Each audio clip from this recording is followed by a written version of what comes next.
প্রিয় বন্ধুরা, আজকে আমরা ছোট্ট একটি রাইট ভাবের ছোট্ট একটি বিষয় নিয়ে আলোচনা করব। সে বিষয়টা হচ্ছে কি, either dot dot or, neither dot dot not, not only dot dot but also. অর্থাৎ এই রকম শব্দগুলো যদি থাকে তাহলে আমাদের কি করতে হবে? তাহলে আমাদের যেটা করতে হবে সে বিষয়টা হচ্ছে আমাদের এইগুলো শব্দ যুক্ত থাকে। অর্থাৎ এই যে অর, এখানে এইদার ডট ডট অর আছে, আবার নেইদার ডট ডট কি আছে, নর আছে। অর্থাৎ বিষয়টা মনে রাখতে হবে, অর অথবা নরের পরে, অর্থাৎ এই দ্বিতীয় শব্দটার পরে যেটা সেই অনুযায়ী, দ্বিতীয় শব্দটার পরে সাবজেক্ট অনুযায়ী আমাদের ভাবটা বসাইতে হবে। যেমন দেখেন, either he or his fan, এখানে কি আছে? প্লুরাল আছে।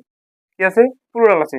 তাহলে অবশ্যই আমাদের ভাবটা কি করতে হবে? প্লুরাল করতে হবে। অর্থাৎ তাহলে বুঝতে পারলাম দ্বিতীয়টার অর্থাৎ either dot dot or, neither dot dot not, not only but also, অর্থাৎ বাট অলসো, এই দ্বিতীয়টা শব্দের পরে যে সাবজেক্টটা থাকবে সেই সাবজেক্ট অনুযায়ী আমাদের কি বসাইতে হবে? ভাবটা বসাইতে হবে।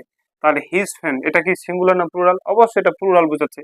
তাহলে এখানে আমাদের আরো ব্যবহার করতে পারি, অথবা অয়ারও ব্যবহার করতে পারি, যেহেতু প্রেজেন্টে অথবা পাস্টে যদি ধরি।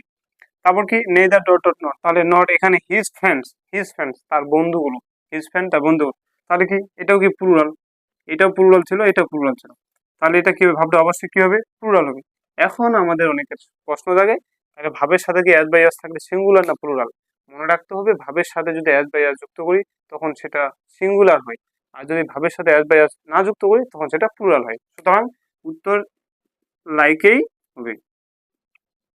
আশা করি সবার এই সুন্দর এই বিষয়টি উপকারে আসবে। ধন্যবাদ সবাইকে।